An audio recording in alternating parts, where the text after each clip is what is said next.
Hello. Hello, it's Saturday. Trying to figure out if I'm hearing sounds from outside. I think my wife is cleaning. It's Saturday. We're doing another one of these Stoicism streams. What is a song? What was the song? Theme of Love by Rifty Beats? No, I want to be sad. No, change it back.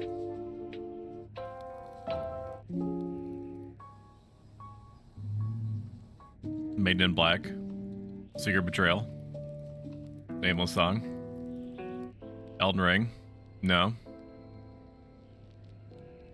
I guess the one that it had was fine. We'll just change it. We'll change it to the lo-fi Dark Souls in a minute. Theme of Love, it was called. Okay, whatever. Hey Cybergem, how you doing? Is that actually a Stoic Paladin? Unfortunately, I'm probably not going to be playing on it today. I just love using Final Fantasy XI as a backdrop, because even though the game is literally 20 years old at this point, it has some pretty good set pieces in it. And it also, you know, tickles the funny parts of my brain to feel like I'm logging into Final Fantasy XI and I'm gonna start doing stuff again. So this is also a way for me to cope that I'm gonna get back into it one day. I mean, basically all they have to do, and I've covered this topic many times, but all they have to do if they want me to get back into Final Fantasy XI is to just fucking release Treasures of Outer God, and then you have me for, I don't know, months, probably. I was watching one of your previous streams, and I feel like you need to know that the tube of Toll House cookie dough now says it's safe to eat raw on the package. That's good to know. I guess that they just realized that they couldn't fight the tide, right? That they just needed to rework their recipe or formula, their Krabby Patty formula, in order to allow people to just eat the cookie dough raw. That's funny, and also thank you for telling me that. Welcome in, Crucian, and everybody else that's lurking at the moment. It's going to be the 8th Stoicism stream that we've done. If you are familiar or privy to what a Stoicism stream is, I am something called a Stoic, okay? It's not just my name. My name, my own name, my Twitch name is a constant reminder, and has been from the very beginning, of what is the most important to me, which is the philosophy that I practice, the 2,000-year-old ancient Greco-Roman philosophy that I practice that affects everything that I think, say, and do, and has for the last 10 years. And it makes me never lose sight of trying to help other people who may be in various parts of their life and just are not doing the hottest emotionally or mentally, and something that's going to come out of my mouth at some point could and has been a help to those people. And so yeah, that's about, I mean, that's part and parcel with what we're doing here, is that I do get a little bit zany, I do get a little bit crazy on this platform sometimes, that's for sure. But that there's always an underlying current of trying to help people. And if I help even one person through anything that I do to realize that life can be more than just an endless siege of negative things, or an endless trying to acquire constant positive things, then I've accomplished what I've set out to do. It takes some of the danger out of it, but still. Oh man, maybe I need to go buy some cookie dough. Eating cookie dough is the new meta. So like other Stoicism stream specials, on top of talking about self-help life advice strats that are just general enough to apply to whatever might be bothering you today or tomorrow or yesterday, or a little or a lot, this stream is going to double function like you, chatter, are just hanging out with me, we're drinking coffee, and we're talking about how our brains work. I've set up a link to an anonymous sign-up list feedback site you can plug questions into anytime you have a question about anything, in case you want to ask something, but it might be sensitive, or if you don't want it to be associated with your Twitch username or both. Links are pinned at the top of the Twitch chat. They can be summed up with !AMA on Twitch. It's on screen. It's in the YouTube description because we're simulcasting as usual to youtube.com/@SimpleProStoic and to twitch.tv, the digital distribution streaming site. At the same time, I'm going to occasionally stop to check the site and answer questions. There's no rhyme or reason for when I check. It's just basically when I find like a gap in my thinking or it just seems like a good time to, because it's been a minute. For base covering purposes, I'm not accredited. I'm not certified. I'm not licensed anywhere to perform psychological or philosophical counseling. I can say that I know that I've helped people. According to them, and anything I ever say in a Stoicism stream, I practiced or applied myself in real world situations. There's no minimum or maximum amount of time this thing is going to run. We're just going to keep talking until it feels like a good time to stop. We'll then take a 15-minute break. Probably, I mean, usually it's been a 15-minute break, but we'll probably take like a half an hour break, and then we're going to pivot not to another game, but we're gonna all, to those that are inclined, we're gonna all kind of like chauffeur ourselves over to the Discord, which you can summon up anytime by !Discord, and it's also going to get pumped out by the Nightbot that's going to be occasionally throwing links into the chat. And we're going to watch Edge of Tomorrow, which is a super good movie. And if you have not seen it before, I recommend it. You don't have to watch it with us, because for sure, if historically, if history has anything to say about it, everybody's going to be talking over the whole movie. So if you're the person that understandably, that justifiably gets annoyed when people are talking over the whole movie, or if you're like me and that one time in band camp, you were watching, what was it? Dungeons and Dragons in the movie theater, and there was somebody that was like doing like full on throat clearing the entire time, brother. It sounded like she had like the biggest. I'm not gonna go down that road. That's a dark road for my brain to go. But that's what I mean, is that if that annoys you, I would recommend watching Edge of Tomorrow anyway. If you don't, there's lots of great sites out there. I'm not suggesting officially as an official streamer position to go out and search out great sites to watch things semi-legally, but I will say that it stands to reason that those sites do be out there, and I may or may not be aware of sites that you can go to in order to watch it for free, because digital streaming services now are the new cable, right? Streaming was supposed to be a way to, we're kind of deviating for a little bit, but just let me cook. Streaming services are now about chopping up as many content paths as you can possibly get, and directing them all into their own Paramount Pluses and Maxes and AMCs and whatever it is that Netflix has left, Twilight. So yeah, there's all that. I don't know if we can even buy it over there. Cookie dough is a very American thing. Unfortunately, there's a lot of stuff that is very American. I think the most American thing that I've seen to date is blueberry and chocolate chip pancake wrapped corn dogs. And I don't know, because they didn't look closely enough at the box. I don't know if they were cheese filled or not. My self-preservation instinct suggests to me that I don't think that they were cheese filled. However, I would not doubt. Yes. So, you know, I don't know if you know what a corn dog is, because a corn dog is probably another primarily American thing.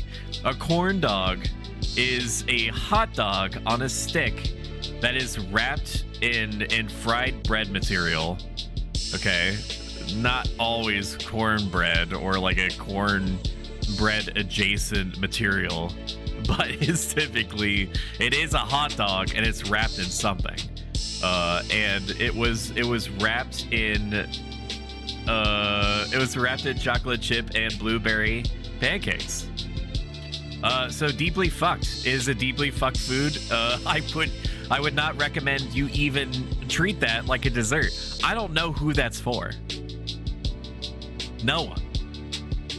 No doctor is gonna say that you should have blueberry and chocolate chip wrapped corn dog, pancake corn dogs at any point in the day, ever.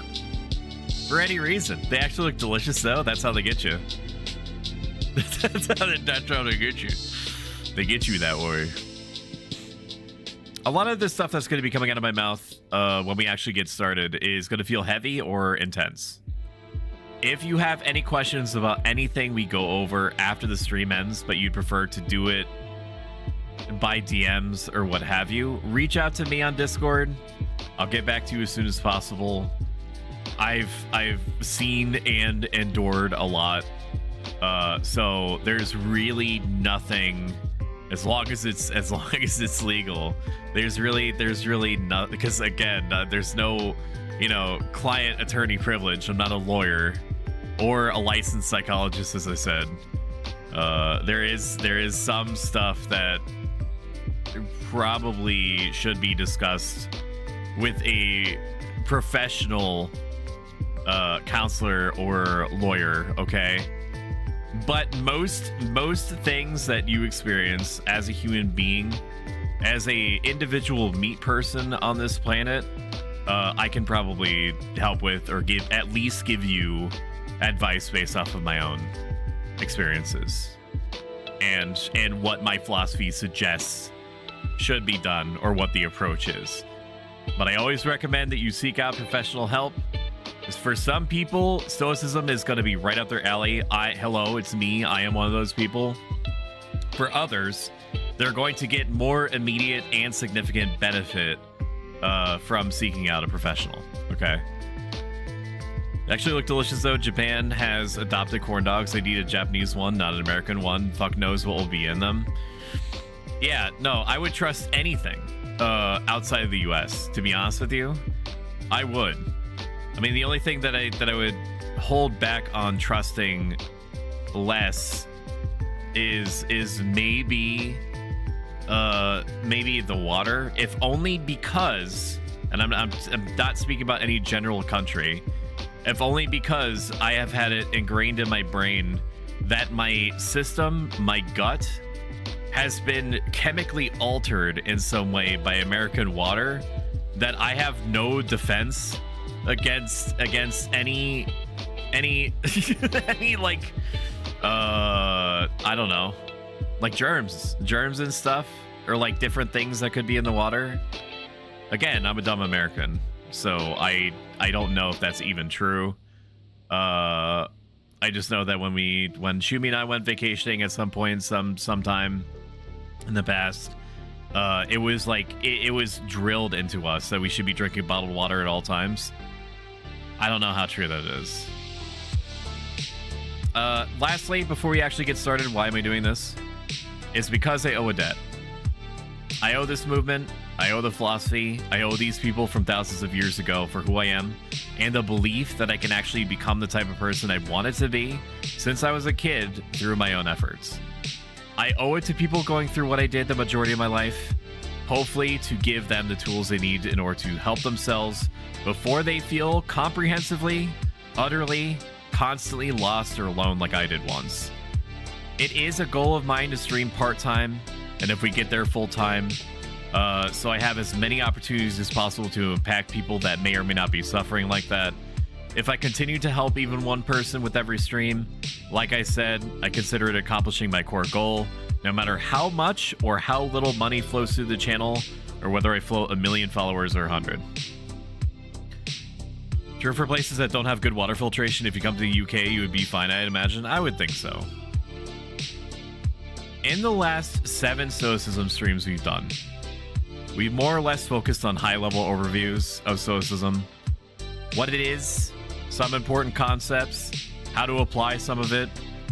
I've more or less hesitated to get deep and dirty with what it actually means to be a Stoic, to start practicing, and why you should keep practicing even when it gets hard. I'm gonna turn down the music a little bit. Because I don't think that it's like a problem, but I just don't want to. I don't want to be fighting with it. Not that I necessarily think that I am. I've been more or less hesitating to get deep and dirty with it. With what it actually takes to be a Stoic, to start practicing, and why you should keep practicing it, even when it gets difficult. One of the reasons is that I haven't trusted myself fully to fulfill a kind of Stoic teacher or schoolmaster role, even after 10, 12 years of applying this stuff in real time. Sometimes failing, sometimes succeeding in ways that have surprised me. None of the heroes whose examples I draw from or teachings I practice have been alive for over 2,000 years. I don't have the weight of a professional academic background behind me. I'm not a cognitive behavioral therapist, which is the closest analog to a modern, established Stoic therapy practice. What I am, however, is someone that spent the last 10 years or so seeing through the lens of this ancient philosophy and used it effectively, arguably, when confronting some of the worst life experiences one can have. Although I've sometimes fallen short of the ideal Stoic at various points in the last decade, that's due to my own unforced errors, and is reflective at the time of my own failings to have the courage to put the philosophy to practice far more than it is any structural weakness in the philosophy itself. That changed the music. Gaming lo-fi is not putting me in the right headspace here. There we go. There it is. There it is. That's better. Oh shit, UK is in one of the top 10 worldwide countries that scored 100% on the EPI. That's what I'm talking about. Make fire! Make fire! Rock and stone!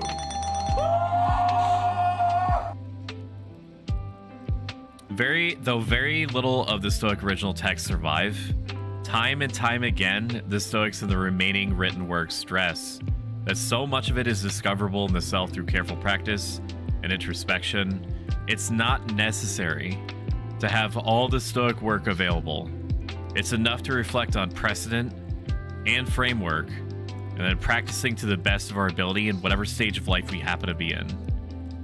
I can only teach in reference to my own experiences with Stoic philosophy, what I've reflected on in all that time, my own conclusions about the philosophy and its punching weight in an era that's totally different from the one it originated in. Although Stoicism is making a comeback in popular culture, when I started practicing, I thought I was operating in a vacuum. For all intents and purposes, I believed I was alone. And at the time, I couldn't find much more on it online than academic articles and the like. I discovered Facebook groups some months after starting, but I elected to make my own and post what I learned to it as I went. The very first thing that I did, the very first thing that I took to heart, the very first memory I have of burning this stuff into my brain was that it's not possible to make full use of Stoicism while behaving, thinking, and acting the same way. Any of us can take some things away from Stoicism and apply it and get benefits from it without needing to subscribe to the philosophy proper. Okay? So like cognitive behavioral therapy would be a good example of that. The Stoicism provides like a why that cognitive behavioral therapy kind of shies away from. So there's resources out there that you can tap into, including drawing some from Stoicism itself.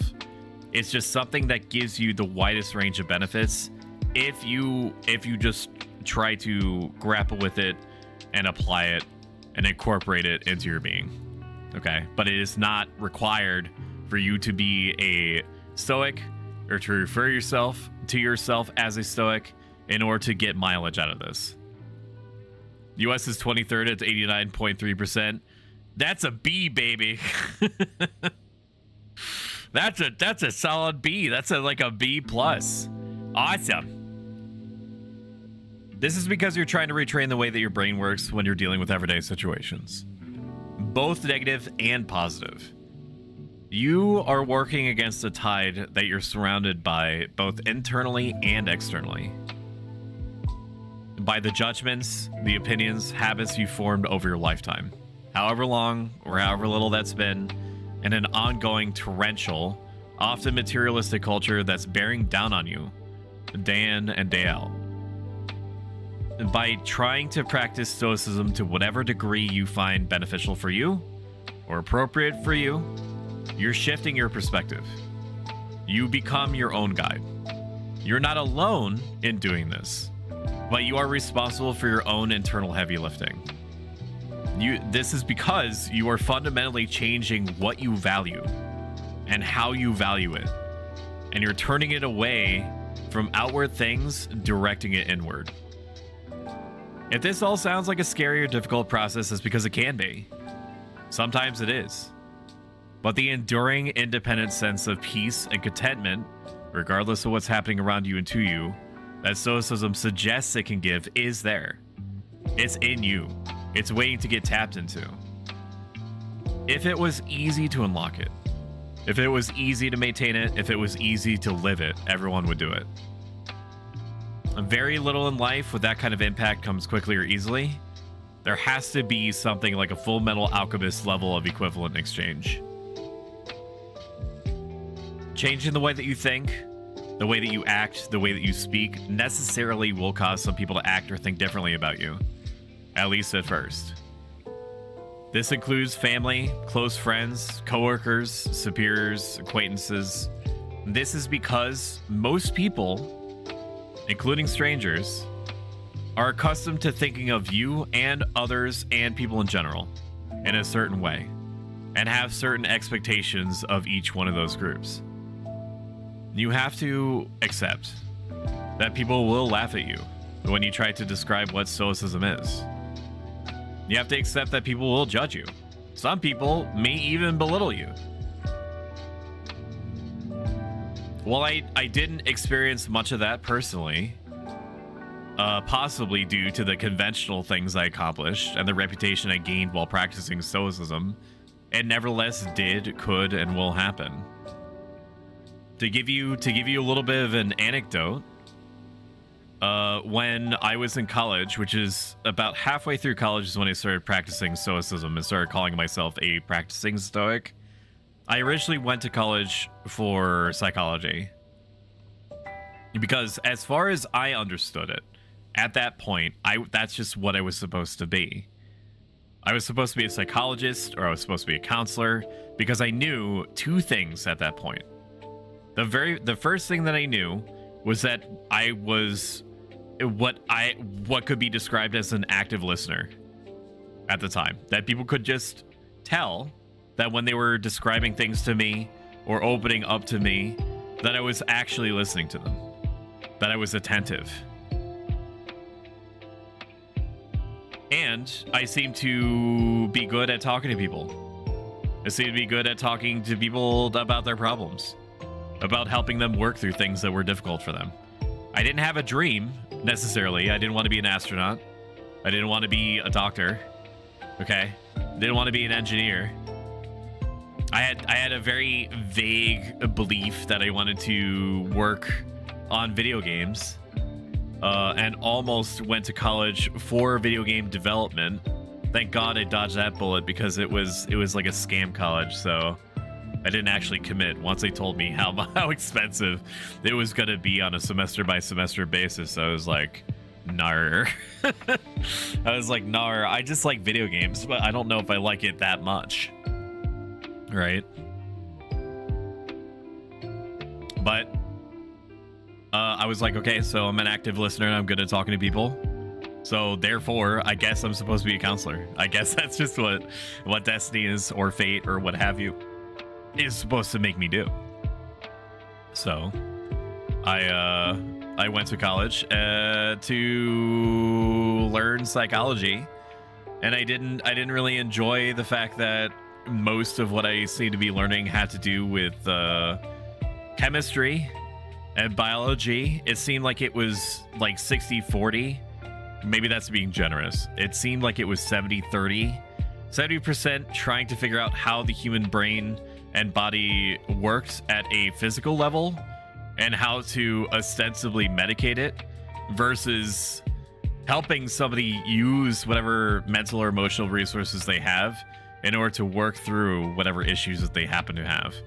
And that's not to say that he didn't believe that chemical imbalances were a thing, or that somebody couldn't be assisted at the same time by medication as they could by working through things. I was just surprised at the amount of weight, the amount of emphasis that was being put on medication versus, you know, talking to people about shit, helping them through things.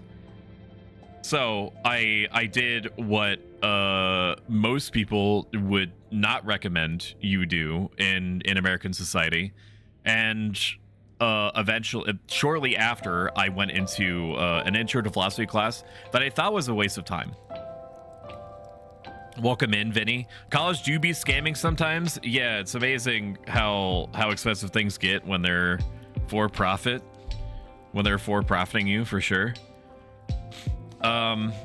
So I attended an intro to philosophy class. I was just kind of coasting through my psychology major, and there is this impression, there's this belief that probably has not gotten any better, maybe even gotten worse, that was culturally ingrained in me without me realizing it, that philosophy was like a waste of time. That it could have been a slot that I could have filled with something else, more specifically focused on my major, that is some sort of esoteric leftover from the time that, you know, going to college meant that you were trying to improve yourself. Like, nah, dog, everybody just needs a degree, right? So I took this intro to philosophy class, and most of it was what I predicted, more or less. What I made myself predict, what I put myself in my own mental as it probably being like. And I heard things like, is the table that you're looking at the same table that I'm looking at because of differences in light? How do we know that we're not being chased around by giant spaghetti monsters that are invisible? How do we know that we're not actually dreaming, and that the dream world isn't actually the real world? Shit like that.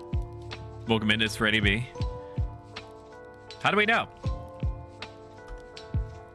If a bear shits in the woods, does it make a sound? That sort of thing. And it was mostly like that. Incredibly painful and dry, or what I allowed to be incredibly painful and dry. Until the teacher started talking for about 10 to 15 minutes about a philosopher called Epictetus, and I didn't know that Epictetus was something called a Stoic. I didn't know anything about the dude. This is just like a cursory like blurb about who Epictetus was and some of the things that he believed. But there was stuff that was said to me that day that resonated with me like nothing ever has up until that point. And I didn't know why, and it bothered me. It bothered me that I felt anything about it at all. Things like it is possible to be happy regardless of the circumstances, whether you have a little or a lot, conventionally speaking, in terms of nice things. Things like it is enough to be a good person, to feel peace and contentment and happiness, and that you don't need stuff in order to feel that way.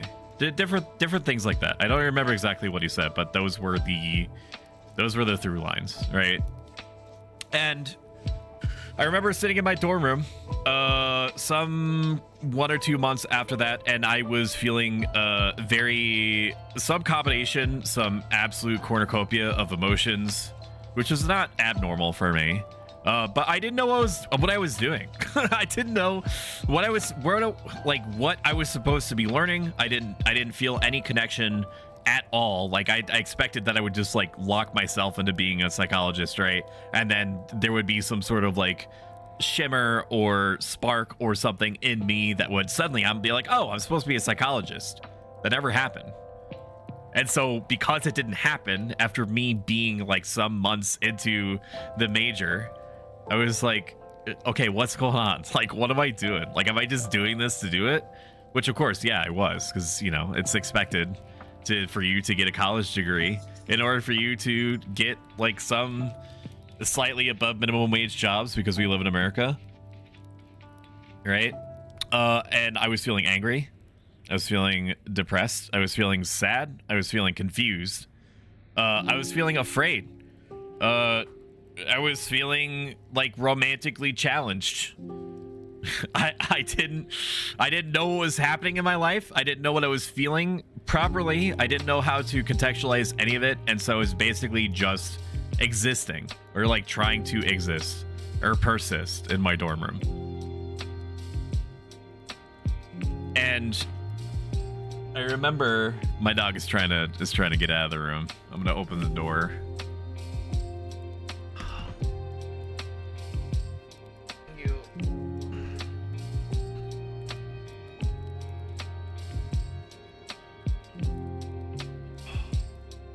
Cord always gets stuck in my chair, dude. So I was just trying to exist in my own space, and I had no idea how to resolve any of what I was feeling.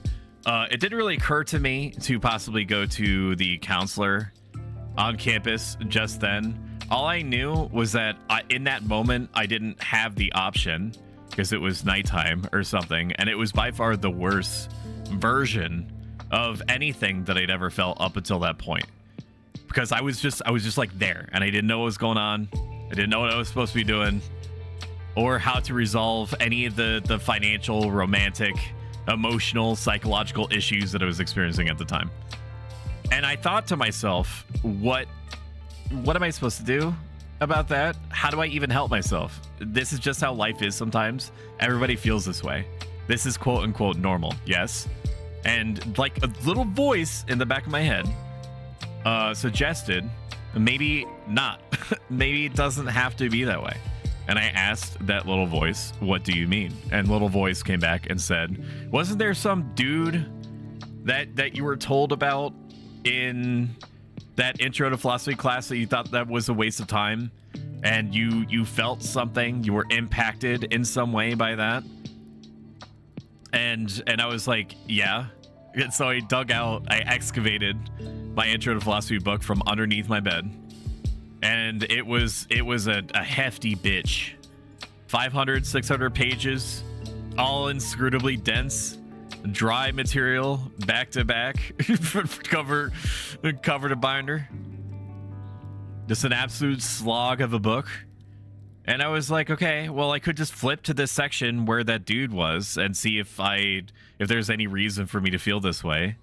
Or maybe, why not? I just read the whole damn thing. And it was an awful decision. It was an awful decision because I read through 70 to 80% of what I was hit with when I first went into the Intro to Philosophy class, which was the giant invisible spaghetti flying monsters type shit. Some stuff kind of hit home a little bit, but not really. It seemed like that, like, people were just kind of like skirting, like things that had to do with like your perspective. How we create and maintain perspective was circumstantially interesting. Like the idea that it's possible for you as a human being to think of yourself as a third person from the perspective of another person that is simultaneously feeling things different from you, has their own life experiences and things like that. Things like that were interesting to me, and I did get a little bit of meaning out of that, but nothing really worth to me at the time, the amount of investment that I was making into it. So I read this Intro to Philosophy book over the course of 3 months or so, right? And I did something odd. I avoided the section specifically having to do with Epictetus, the philosopher random guy that was saying a bunch of stuff in class that made me feel something that I wasn't expecting. And I did this for a couple of reasons that I can reflect on now. The first reason was that I was afraid that it was going to mean something.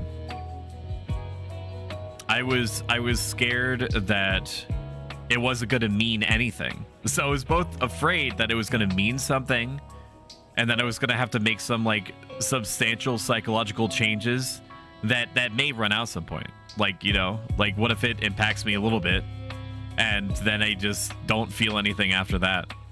What if there's no more material from this dude and this is all that's left? Like, is what I read there gonna be enough for me to develop some kind of framework for helping myself? Or what if it doesn't actually mean anything and me thinking that I felt something that day was just gonna be a complete fluke? Right? So I saved that section for absolute last. And when I did read it eventually, it basically said to me, the section that is paraphrasing, brass tacks, the way that you've been thinking about things is why you feel this way. That necessarily our judgments, our opinions, our desires, our fears about things in our lives cultivates how we feel in general on a moment-to-moment basis. We are steered by what's happening internally. So if you change the framework of what's going on inside of you, if you rewrite the neurons in your brain to recontextualize, to recategorize the random shit that seems to be happening to you and around you on a daily basis, that you can feel differently. And that you don't have to be a person that's being randomly bounced between shit like a like a pinball machine, you know, without all the flashing lights and the fun sounds and crap like that. And so I did what most people, including to current day, would suggest that you not do, because the humanities are unfortunately seen as a waste of time. And I changed my major from psychology to philosophy. I changed it because I was like, literally nothing to this point in my life has made me feel this way, has given me hope. I basically was saying to myself that I didn't have hope up until that point. I didn't feel that sensation.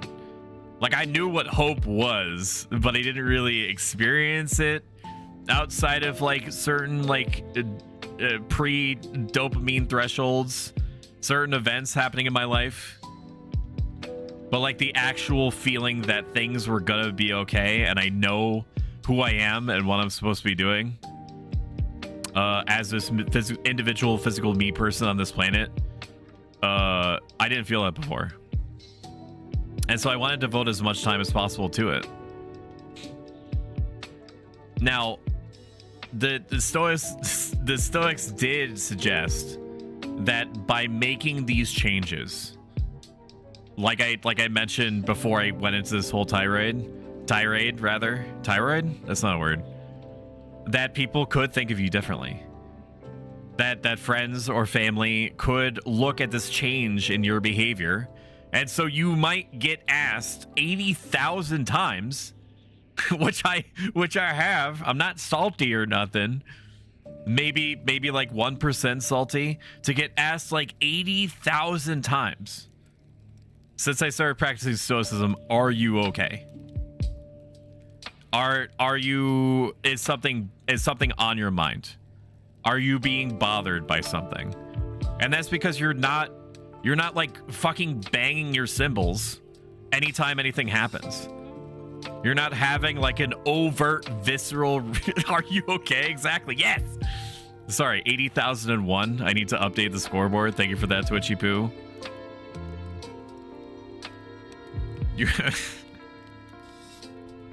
Are you okay? Is something on your mind? What's going on? You want to talk about it? It's because you're not like overtly showing. You're not wearing your emotions on your sleeve, right? And most people in today's modern like overtly showy culture, if you're not like wearing your emotions on your sleeve, if you're not parading how you're feeling, people don't know how to assess that. And so that is the worst of what I've experienced is most people is most people asking me, "Are you okay?" over and over again. It's because they don't understand what Stoicism is. They don't understand what you're trying to accomplish.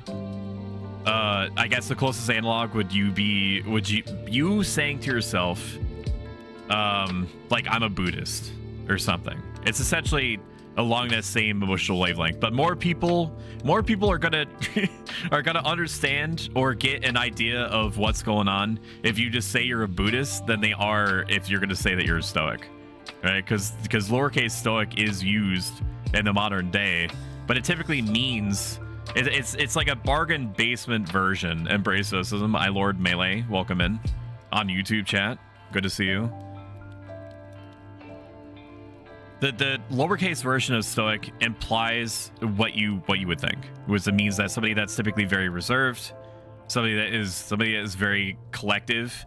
The wrong part about it is the unfeeling aspect of what most people would define as Stoic, because the feelings are still there, and I'm not going to go into it just yet, but the feelings are still there. Unlike what that one romantic interest that I had at that one point would say to me after I was trying to explain to her what Stoicism was, I'm not trying to make myself a robot. You're not trying to make yourself a robot. Never you mind that I'm like a robot man in a toga on Twitch and YouTube simul streaming. Don't worry about that part. Axe that part out of your mind. All right. I know I'm literally a robot man on both streaming services. Don't worry about that part. Just focus on what I'm saying. Just focus on what I'm saying. Okay. The point is that people are not going to get it.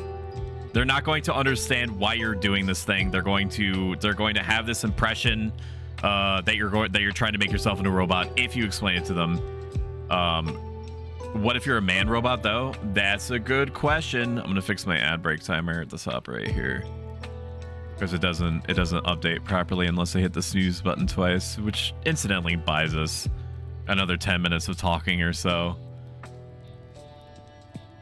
So it's because people are accustomed to thinking of you and people in general in a certain way. People in general, your family, your friends, strangers, acquaintances, have certain expectations of how they think that people should act, and they get confused when they don't act that way. You have to accept that some people will laugh at you when you try to describe what Stoicism is to them, or that it's going to weird them out. Okay? You have to accept that people will judge you. They might even belittle you. The things that I accomplished in college, which would be defined more or less as joining student government, being a resident assistant, volunteering with special needs populations, and so on and so forth. Most people just sort of got it. That's because they're seeing the results of what a practicing Stoic is. They're seeing, and so they will want, this is not the point, but they will want to also have that, to have that kind of drive and to be making that kind of impact. Not that you need to do all those things in order to have an impact, or to be even especially be seen doing those things to have an impact. But just know that eventually people will just get it. They will just get it, and you'll just hear less about it. Unless the people just make it a point to just decide they have a problem. Okay? You have to be willing to weather it all in the name of your own growth as many times as necessary. Like I said, though this isn't the point, it's very likely that eventually those very same people that took these changes in you negatively will view them positively and want what you now seem to have for themselves. You are, as a practicing Stoic, hereafter guardian and steward of your own brain. It'll be helpful to you to begin each day with a kind of reservation clause, either thinking or saying it out loud. Something to the effect of, I'm going to do the best that I can with what I have, and the time that I have it, and I'm going to let everything else happen the way that it needs to after that. Because it's necessarily true. You are, I am, we are physical meat people in a physical world. There's a reason why I keep framing it like that. Things will inevitably stop us from doing what we set out to do on a daily basis in exactly the same way we'd like to, sometimes even outright. It doesn't mean that we should stop trying to accomplish things we'd like to see ourselves do. It does mean stopping ourselves from getting frustrated or sad or so on as far as we can when things don't go our way despite our best efforts, or towards others if they seem to be getting or doing whatever it is that we're aiming for. Everything in our lives is with us only so far as the giant weave of causes and effects has them, down to and including our own bodies. We are ourselves a cause and effect.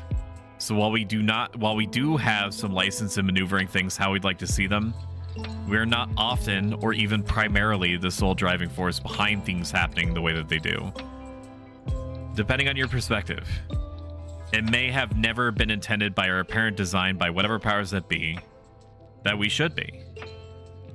It's an outward-looking angle where we should be focusing most or virtually all of our attention inward, only viewing things outside of our minds through that lens.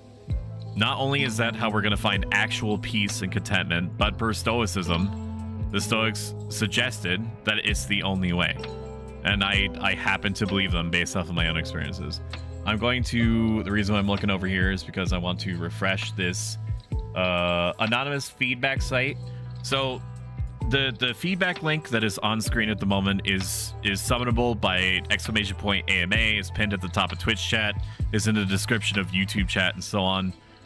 You don't have to sign up for this. You don't have to register. All you need to do is just put in a name and your comment.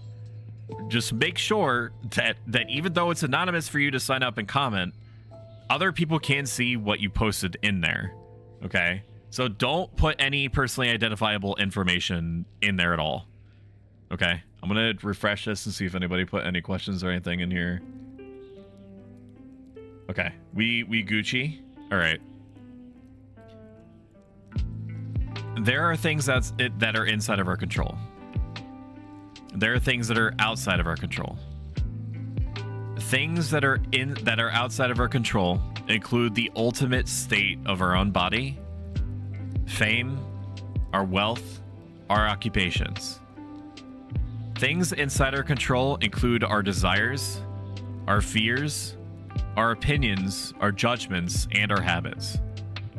Whenever we value things outside of our control more than what's in our control, we give control of our minds to the people we think can give or take away those things.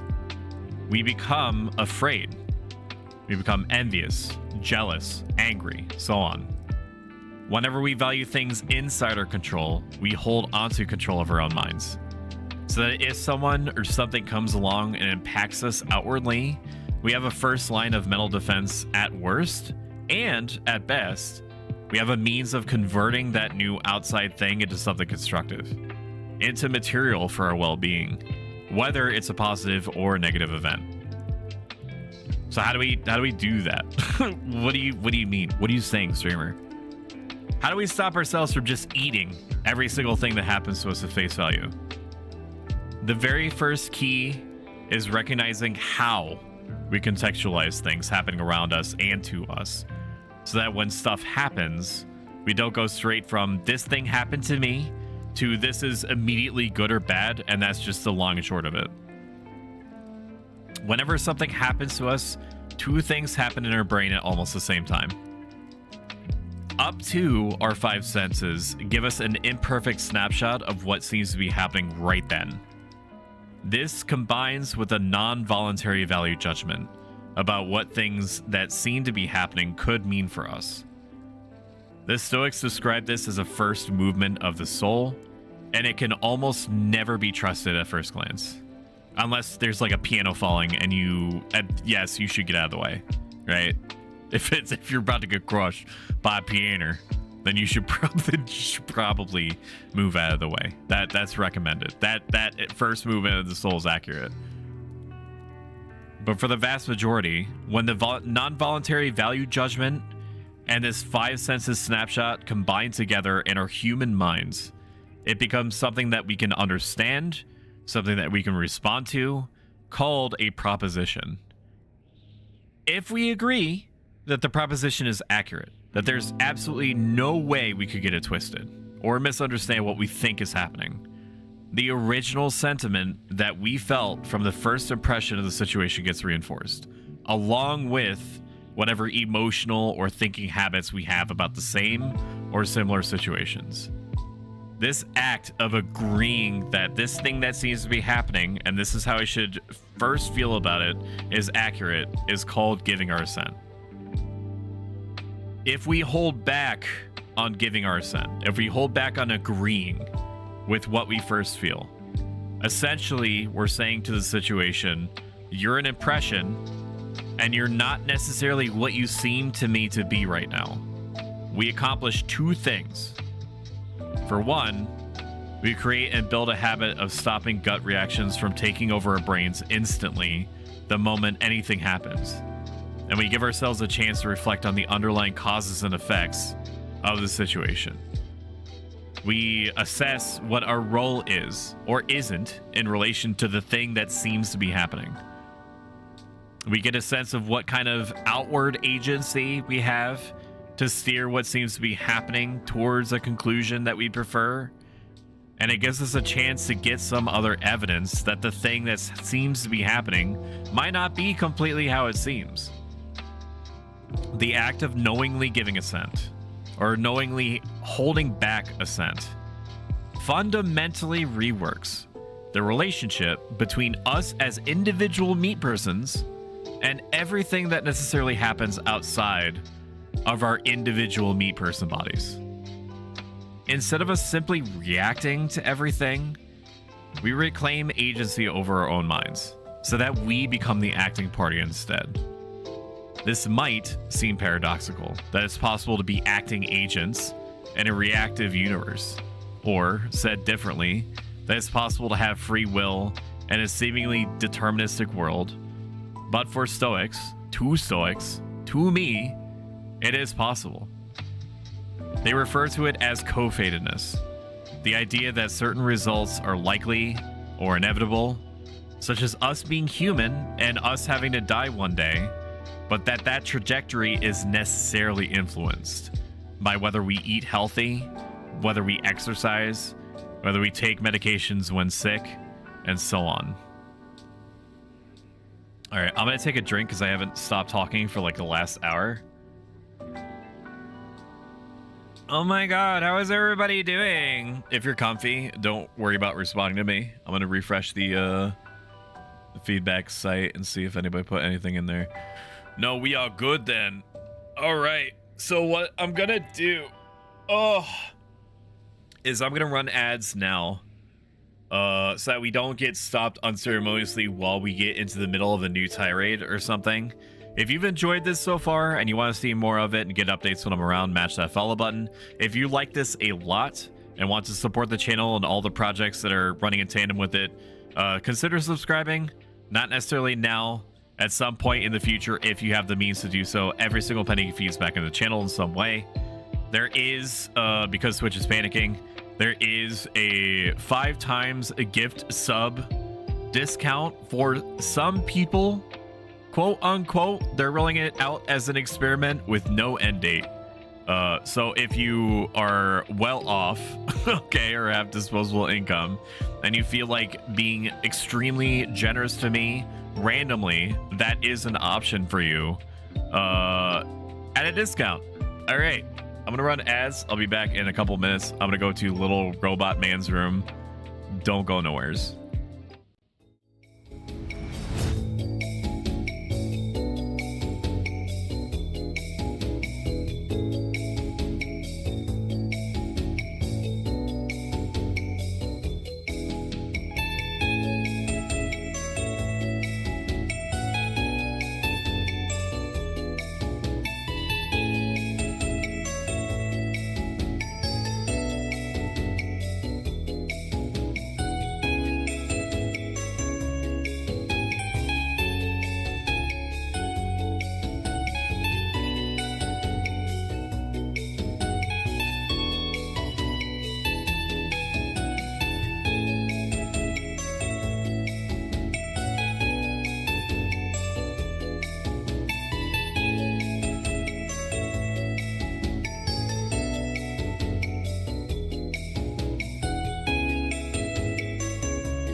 We are back, baby.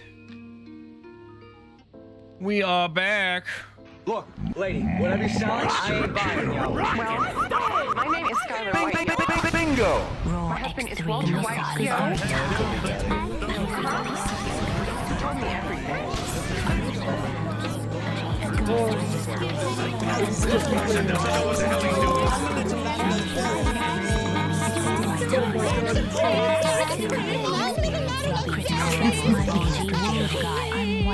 Alright, yeah. Alright, enough of that.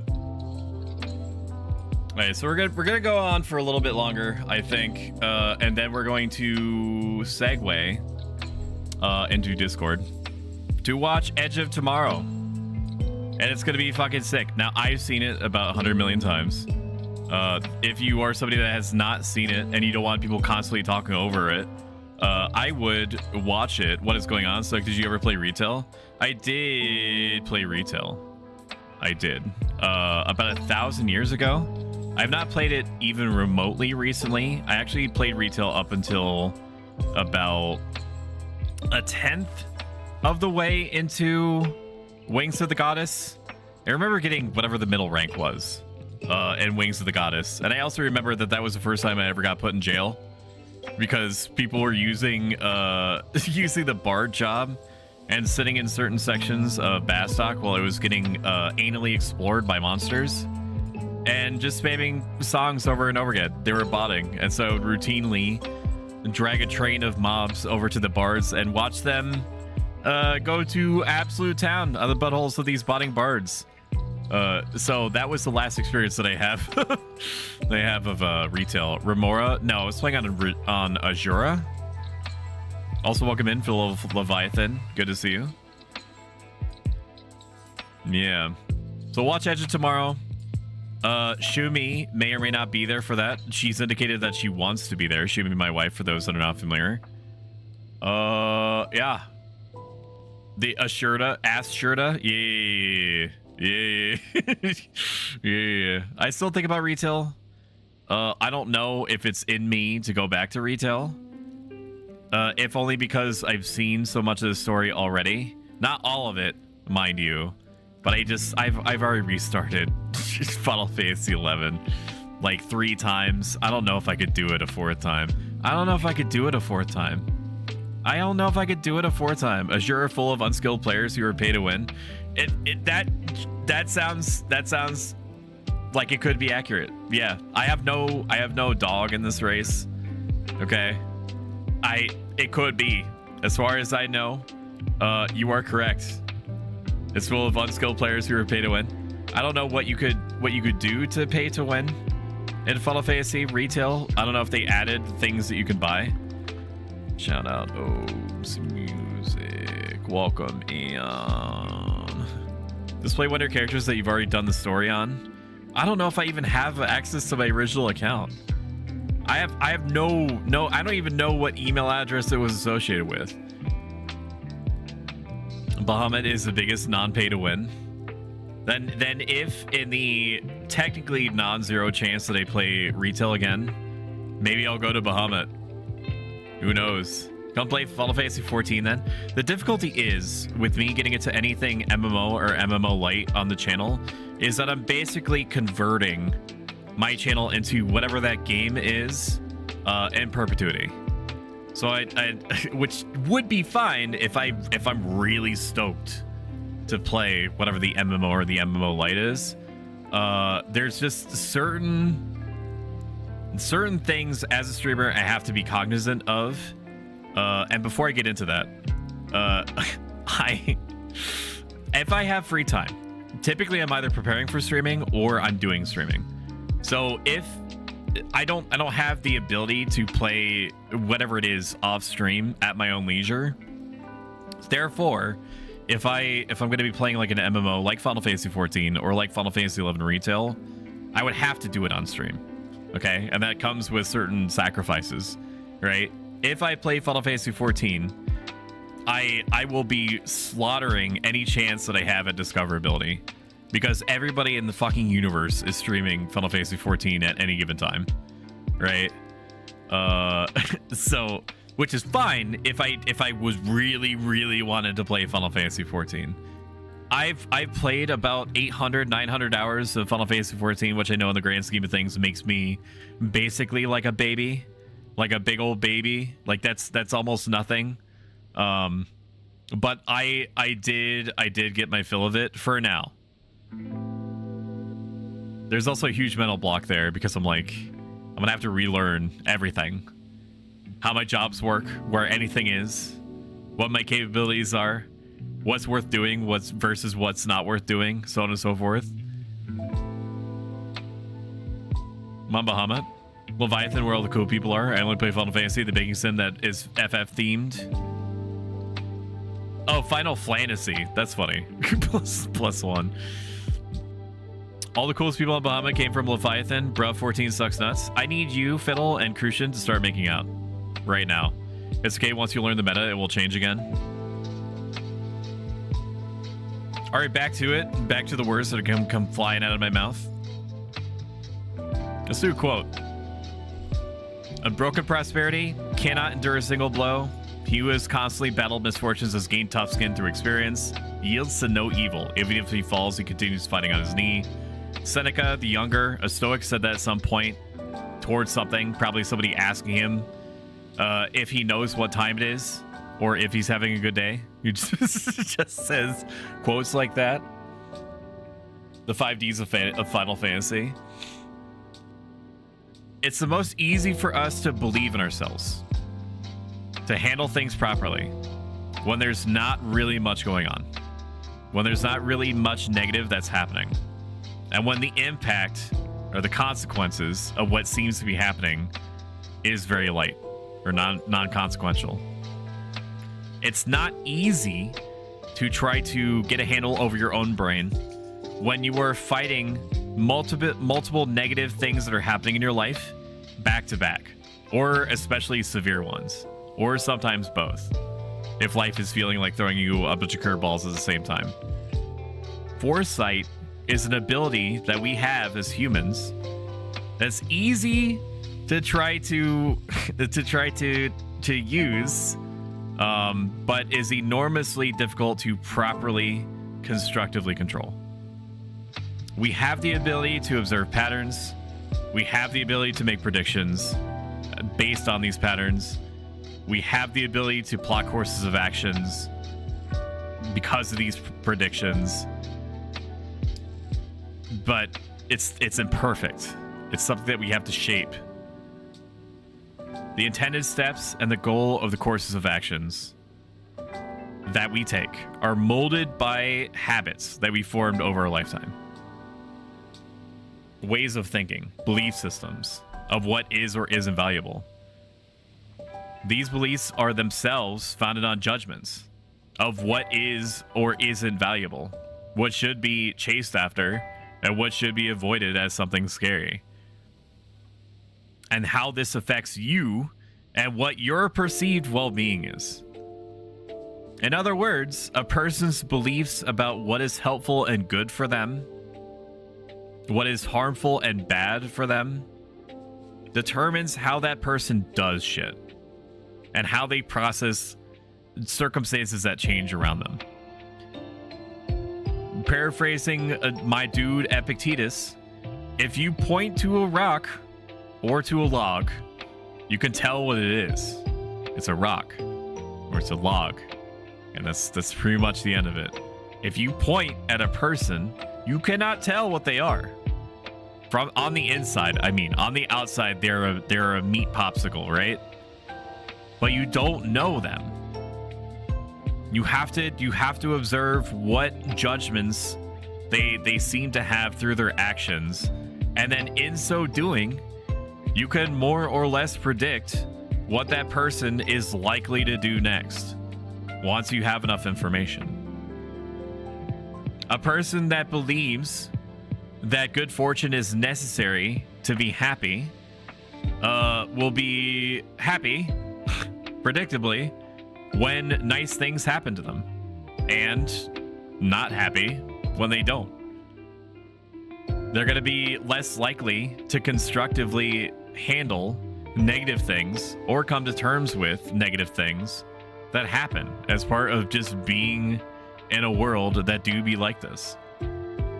Our objective as Stoics is to constantly assess and improve the clarity, the accuracy of our judgments, to try to understand why we feel the way that we do about the things that we do to the extent that we do, and what beliefs that we have influencing those things.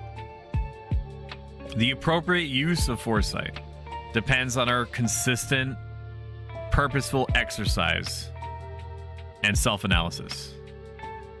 When used correctly, it's a tool that can help account for and plan for numerous scenarios without becoming anxious. It's an ability with limitations that are not apparent. Predicting courses of events involving other people are not always accurate, but accuracy does improve with trying. A Stoic invests value firmly and consistently in their own intentions. The exercise of their virtues, aka trying to be a good person, regardless if they're going to be rewarded or not. And the accuracy, clarity, proper foundation of their judgments, independent of circumstances and outcomes. When employed towards these ends, foresight becomes and remains a useful tool. A Stoic will do all that they can to fulfill a given role to the best of their ability, so long as it aims at a general, rational, and social benefit. No matter the predicted outcomes, a Stoic understands that they will be okay, and that their true good, virtue, remains in their ability to maintain. That as long as they do focus on placing all value on being a good person, that things will be fine. To just do the best that they can to help people and to help themselves, and then understanding and having the reservation clause that the rest of it is just going to happen the way that it does. This understanding extends infinitely outward, as long as the Stoic themselves persists. Although events outside a Stoic are always shifting, always changing, combining as often as they fall away from each other, a Stoic is consistent, within and adaptive outside themselves. Whatever is to come, fortunate or misfortunate, accurately predicted or totally unforeseen, has the potential to become fuel for practice. In this way, Stoicism claim to an enduring state of peace, contentment is realized. If you closely observe things that are happening around you, and what is currently happening either to you or to another person, you're going to notice that each event mirrors countless other events, past and present, that have happened, involving innumerable other people. The people that are involved in each event, past or present or future, are not identical to those others, but even then, the intentions and the actions of each person may, and often do, resemble these countless others in the composition of their desires and fears. If you are continually mindful of this, events and persons lose their power to surprise you, and you circumvent the greater ramifications of being surprised. You only need to remind yourself that what is happening to you has happened before to various people, is happening currently, and will happen again in the future. Did I not shout you out correctly, Obes? Oh my god. Shout out Obes music. Butterfingers. Each of the things in the world do not do anything to us, do not do anything for us until we become aware of them, and until we form a judgment about them. When these sentiments get at you, you have to prompt yourself. Why wasn't I feeling this way about them before? Why didn't I feel hopeful towards them? Why didn't I feel afraid of them? The things that would now concern you have been there before you became aware of them. To give you the most concrete example, or one of the concrete examples that I have. At some point in college, my laptop was stolen. It was a completely new laptop, about $1,000 or so, because they wanted something that was going to last me a long time, that ran well, and that I wouldn't need to worry about, right? Went to the cafeteria, put it in a cubby hole, and the cubbies that you're supposed to put your things safely into so that they're not stolen. And then I went to go get food, came back 3 minutes later, my backpack was gone. Somebody had stolen it. I did everything that I could in order to try to get it located. I had all sorts of serial numbers and information and so on and so forth that I gave to campus police. Campus police, I guess, did fuck all with it or didn't know what to do with it. So my laptop was just gone. My laptop was just gone. People have been stolen from throughout human history, right? When I went to the cafeteria to go get food, as I was not affected by the active act of my backpack being stolen. Okay. It was only when I became aware that the backpack was stolen that I had an emotional reaction. But my having a emotional reaction did not cause my backpack to be stolen. My backpack was already stolen at that point. So that means that the circumstances did not change. I was already stolen from. The only additional thing in that event, in that circumstance, was me assigning an emotional response to my backpack being stolen. So if we go back to my whole breakdown of like why we feel the things that we do, how we become aware of things, and so on and so forth, I could either assent to the idea that my backpack was stolen and this is a bad thing, or I could tell that impression to wait until I got more information, until I could better contextualize what my backpack being stolen with my laptop in it was actually meaning for me.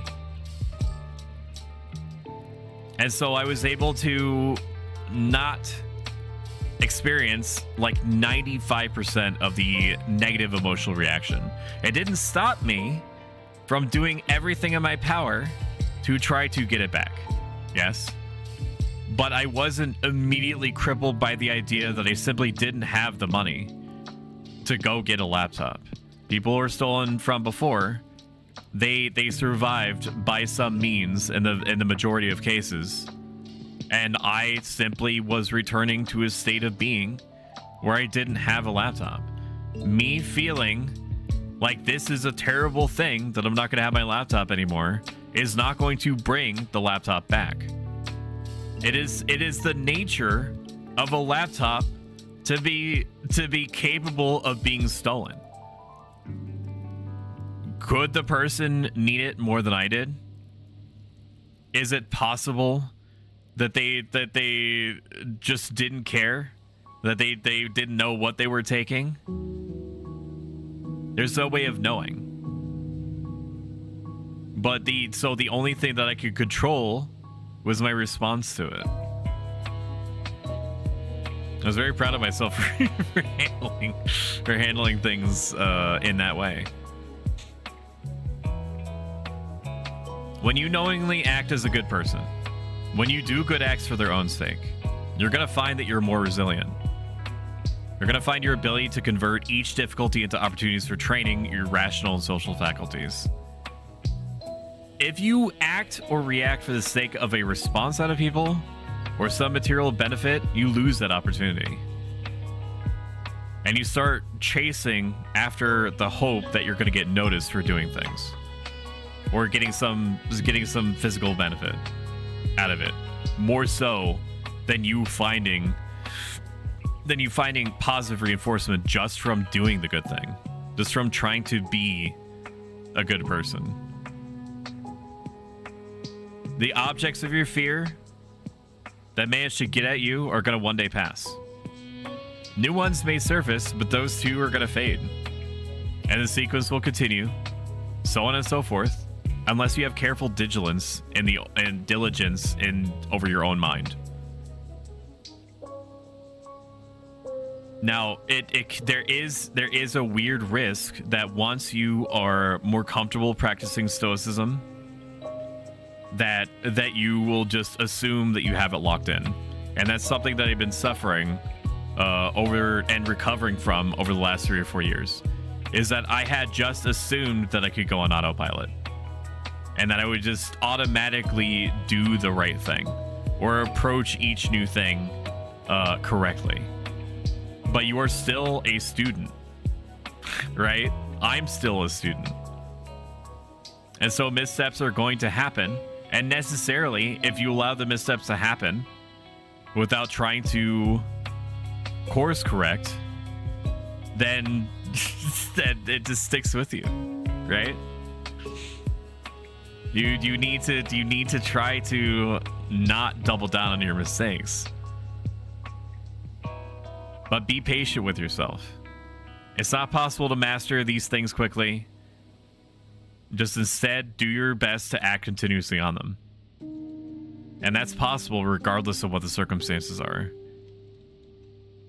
The product of thinking this way, of trying to be a good person for its own sake, results in a paradoxical sounding state of being called rational emotion of joy. Joy is a sensation of being in alignment with the world instead of merely existing within it or existing in conflict with it. It's a feeling of self-acceptance, that the result of the mind and person being in agreement with each other. All value is refocused from external goals to internal ones, and it entails the life of continuous progress and fulfillment. This all trends towards something called eudaimonia, which is a blended state of happiness and a tranquility that's brought on by the willful embodiment of a virtuous life. I know that this was a little bit of a short one. Apparently, my voice is struggle boating more than I expected. It's also very hot in this room. I think hotter than I anticipated that I was gonna get once I started talking. I basically turn into a furnace whenever I'm focused. Let's refresh this page and see if anybody had any input on anything. Alrighty, so I'm actually gonna cut this one short. We're probably gonna do like a like a cafe made stream, like a Japanese made cafe themed stream for the next one. So look forward to that. If you've enjoyed this a little bit, make sure that you mash that follow button. If you like this a lot, consider subscribing. Every single penny goes back into making the streams bigger and better. The next stream is going to be tomorrow at 2 p.m. Eastern Standard, or a regional equivalent. We're going to be playing Remnant 2 with It's Franny B, who is exactly like me, only British. And that's going to be fucking crazy, because they're probably going to get smashed. Here, let's find somebody to raid you guys out to. Oh, let's send you over to L. Harabelle. L. Harabelle is my favorite tsundere person. You'll find out for yourself why. She's playing Path of Exile, aka like What If Diablo, but good. /raid L. Harabelle. All right, my friends. I'll see you tomorrow at 2 p.m. Bye. Bye, bye, bye, bye, bye, bye, bye, bye. Have a good one. Bye. Take care. Bye. Have a good one. Bye. Bye, bye, bye.